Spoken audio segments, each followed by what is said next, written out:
Hello, 11th Commerce Secretarial Practice students. Last lecture we have started chapter number 2 Joint Stock Company संयुक्त भांडवली company असं आपण सुरू केलं होतं. या जॉईंट स्टॉक कंपनीमध्ये आपल्याला evolution of a business organization व्यावसायिक संस्थांची म्हणजे बिझनेस ऑर्गनायझेशनची इव्होल्युशन उत्क्रांती कशी झाली आपण पाहिलं होतं. त्यामध्ये different types of business organization वेगवेगळ्या प्रकारचे व्यवसाय संघटनेचे काही प्रकार आहेत हे आपण पाहायला सुरुवात केली. यामध्ये खालील एक चार्ट देण्यात आला आहे, तो फॉर्म्स ऑफ बिझनेस ऑर्गनायझेशन व्यवसाय संघटनेचे प्रकार. यामध्ये 6 टाईप्स ऑफ बिझनेस ऑर्गनायझेशन आहेत. 6 वेगवेगळे प्रकार आहेत जे व्यवसायाचे बिझनेस ऑर्गनायझेशनचे प्रकार पडतात. त्यामधील पहिला आहे sole trading concern. Sole means a single person, एका सिंगल व्यक्तीचा, ज्यालाच वन मॅन बिझनेस असं सुद्धा म्हणण्यात येतं. सोल ट्रेडिंग कन्सर्न एका व्यक्तिगत सिंगल व्यक्तीची व्यापारी संस्था, एका सिंगल व्यक्तीचा व्यवसाय. त्यानंतर सेकंड नंबर आहे joint Hindu family business. Joint संयुक्त, हिंदू फॅमिली कुटुंब, संयुक्त हिंदू कुटुंब बिझनेस, संयुक्त हिंदू कुटुंबांचा व्यवसाय, ज्याला जॉईंट हिंदू फॅमिली बिझनेस, जो one generation to another generation चालतो. एका काळापासून तो सतत त्याच घरामध्ये चालण्यात येणारा बिझनेस, तो सतत चालत आलेला एका घरातील व्यवसाय, ज्याला जॉईंट हिंदू फॅमिली बिझनेस. त्यानंतर थर्ड आहे पार्टनरशिप फर्म, म्हणजेच पार्टनर्सद्वारे चालवण्यात येणारा व्यवसाय, ज्यालाच भागीदारी संस्था असं म्हणतात. त्यानंतर फोर्थ नंबर आहे लिमिटेड लायबिलिटी पार्टनरशिप. लिमिटेड मर्यादित, लायबिलिटी त्याचं देणं जे कोणते आहेत दायित्व, आणि partnership limited liability partnership business, मर्यादित दायित्व भागीदारी संस्था. त्यानंतरचा आहे फिफ्थ नंबर कोऑपरेटिव्ह सोसायटी, सहकारी संस्था. त्यानंतर लास्ट नंबर मग हा जॉईंट स्टॉक कंपनी, संयुक्त भांडवली कंपनी.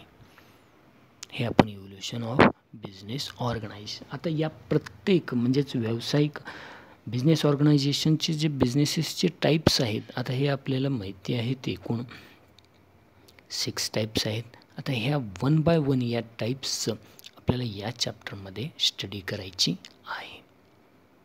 तर यामधील फर्स्ट नंबरचा आहे sole trading concern. Sole trading concern single one man business, ज्यालाच व्यक्तिगत किंवा एका व्यक्तीचा व्यापारी संस्था असं म्हणण्यात येते. आता सोल ट्रेडिंग कन्सर्न म्हणजे काय पाहूत. A sole trading concern is a form of a business organisation.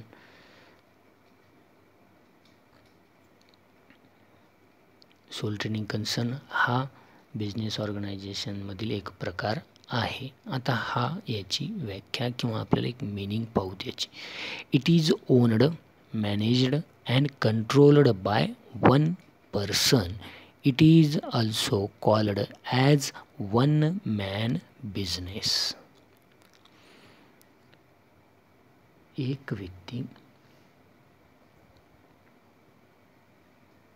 जो ओनड स्वतःचं, मॅनेज्ड त्याच्यावरती नियंत्रण करतो, कंट्रोल त्यावरतीचे नियोजन करतो, बाय वन पर्सन एक व्यक्ती, जो ज्या व्यवसायात एकच व्यक्ती व्यवसायाचा मालक असते, त्यालाच काय म्हणण्यात येतं सोल ट्रेडिंग कन्सर्न. किंवा it is also called as one man business.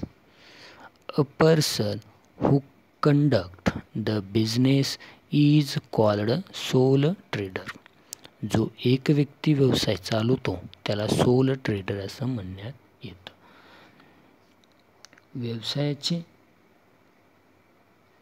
पूर्ण काही चालवण्याचे काम जो एकच व्यक्तीकडनं केले जाते त्यालाच सोल ट्रेडर असे म्हणले जाते.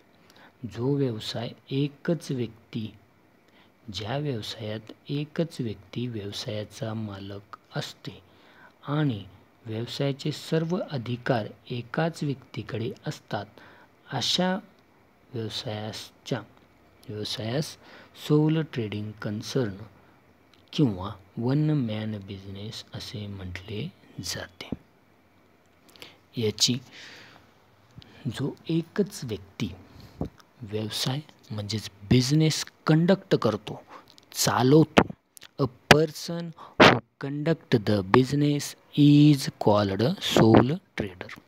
अ पर्सन एकाच व्यक्तीकडनं जो व्यवसाय चालवण्यात येतो त्याला सोल ट्रेडर असं म्हणण्यात येतं. लक्षात. परत एक वेळेस, a sole trading concern is a form of business organisation. Sole trading concern हा बिझनेस ऑर्गनायझेशनचा एक प्रकार आहे.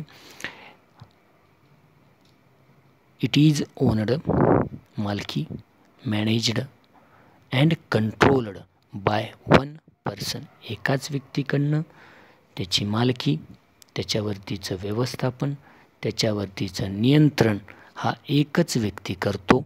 त्या व्यक्तीच्या बिझनेसला म्हणण्यात येतं सोल ट्रेडिंग कन्सर्न. आणि या सोल ट्रेडिंग कन्सर्नला आणखीन एक नाव आहे, it is also called as one man business. या सोल ट्रेडिंगला आणखीन एक नाव काय आहे? One man business. त्यानंतर a person who conduct the business is called sole trader. जो एकच व्यक्ती हा व्यवसाय चालवतो त्याला सोल ट्रेडर असं म्हणण्यात येतात, म्हणजेच एकल व्यापारी असं म्हणण्यात येतं.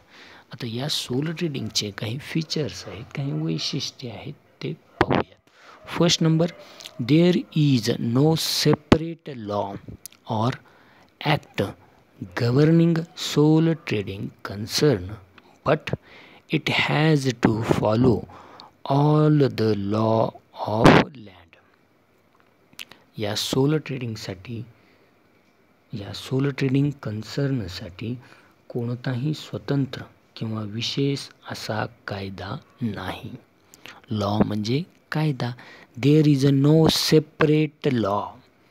या सोल ट्रेडिंग कन्सर्नसाठी कोणताही स्वतंत्र किंवा विशेष असा कायदा नाही, परंतु but it has to follow all the law of land.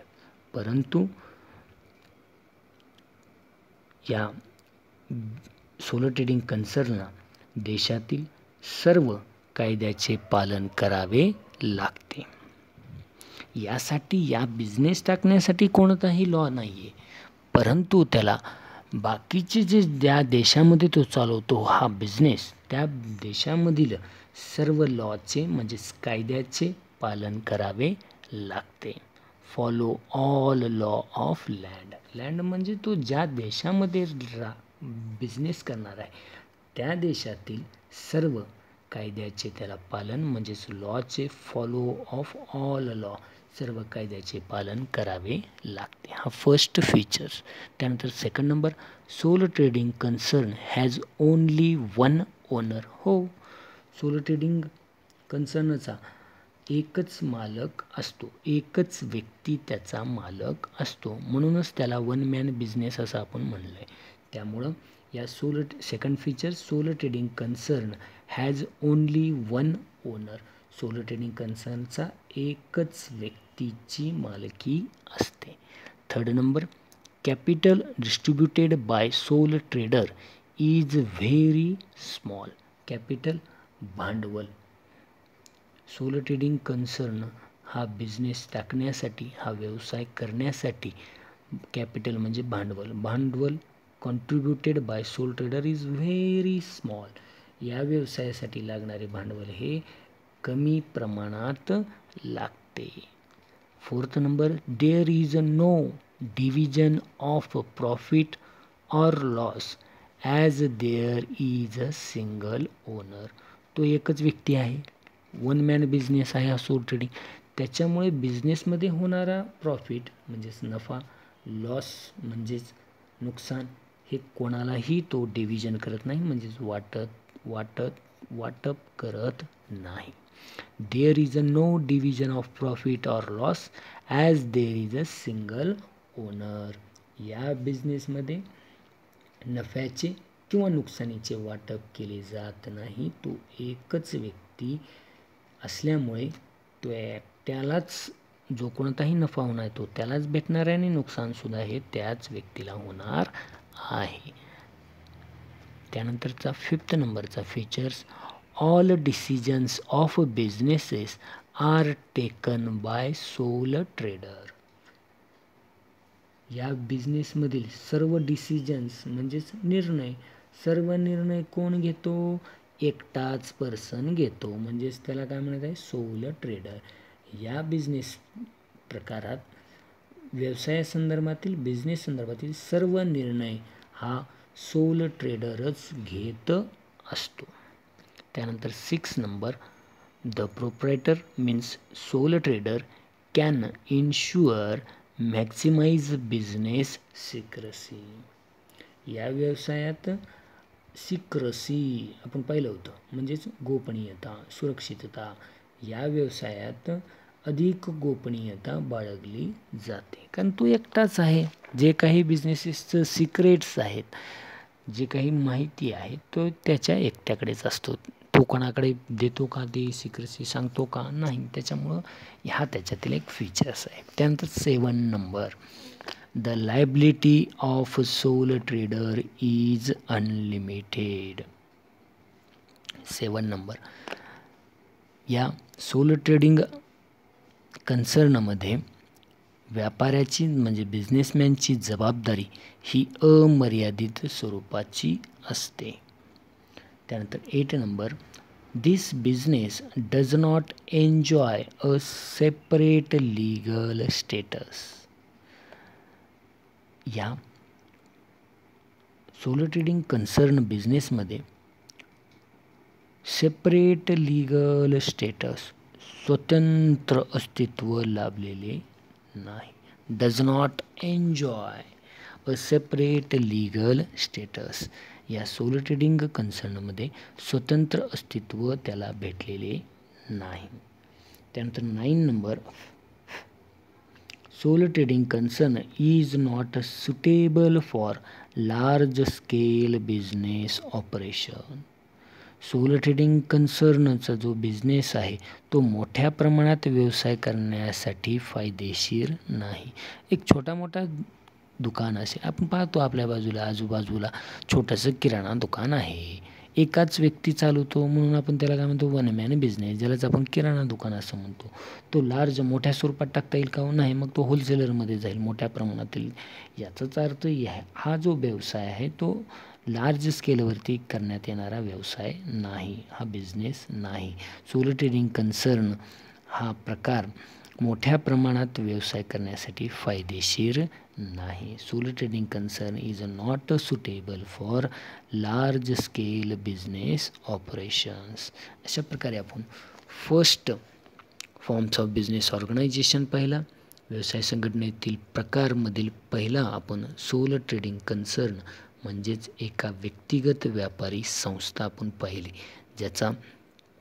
ज्यालाच also known as one man business म्हणजेच एका व्यक्तीचा व्यवसाय असं सुद्धा म्हणण्यात येतं. आपल्याला हे फिल इन द ब्लँक्स किंवा MCQमध्ये विचारण्यात येतं. Solo trading concern is also non as one man business.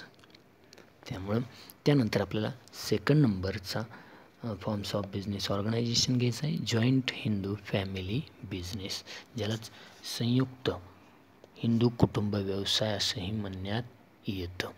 या संयुक्त हिंदू कुटुंब व्यवसाय ज्याला जॉईंट हिंदू फॅमिली बिझनेस, आता हा आपण पाहू त्याची मिनिंग काय आहे पाहू.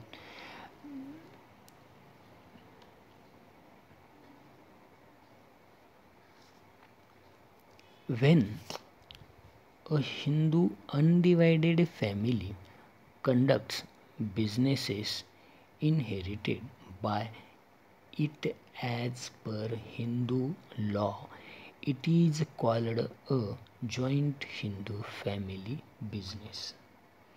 जेव्हा जॉईंट हिंदू फॅमिलीचा व्यवसाय हा वंश परंपरागत चालवला जातो त्यालाच जॉईंट हिंदू फॅमिली बिझनेस असे म्हणतात.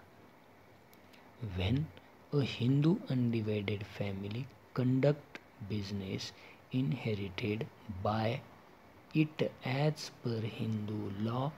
It is called a joint Hindu family business. जेव्हा संयुक्त कुटुंब पद्धत ही हिंदू कायद्यानुसार वंश परंपरागत चालवला जातो त्यालाच जॉईंट हिंदू फॅमिली बिझनेस असे म्हणतात. It exist only in India. हे फक्त हा व्यवसाय भारतामध्येच आढळून येतो. कारण की जॉईंट फॅमिली हे भारतीयच म्हणजे इंडियनच कल्चर आहे. अदरवाईज फॉरेन कल्चरमध्ये जॉईंटमध्ये राहतात का सर्वजण, म्हणजेच आई वडील बहीण भाऊ आजी आजोबा हे सर्व आपण एकत्ररित्या म्हणजेच जॉईंट फॅमिली ही फक्त कल्चर हे आपलं इंडियनच कल्चर आहे. आणि हे सगळ्यात चांगलं कल्चर आहे आपल्यासाठी की ज्या ठिकाणी आपण एकत्रित राहतो.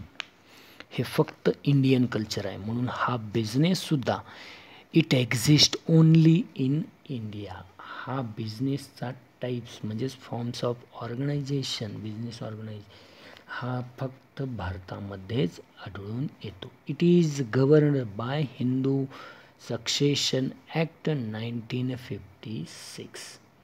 यासाठीचा गव्हर्नमेंटने कायदा केलेला आहे. त्या कायद्याचं नाव आहे हिंदू सक्सेशन ॲक्ट 1956. हे गव्हर्नमेंटनं म्हणजेच सरकारने यासाठीचा एक कायदा केलेला आहे हिंदू कायदा 1956 हिंदू सक्सेशन ॲक्ट 1956. जेव्हा जॉईंट हिंदू फॅमिलीचा व्यवसाय हिंदू कायद्यानुसार वंश परंपरागत चालवला जातो त्यालाच जॉईंट हिंदू फॅमिली बिझनेस असे म्हणतात.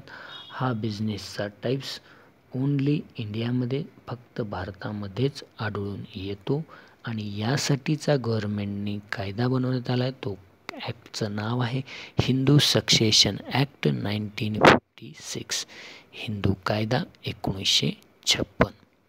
आता या जॉईंट हिंदू फॅमिली बिझनेसेसचे फीचर्स हे आपण नेक्स्ट लेक्चरमध्ये परत रिवाईज करून 1 by 1 आपण फॉर्म्स ऑफ बिझनेस ऑर्गनायझेशन पाहूया. Thank you everyone. Thank you students.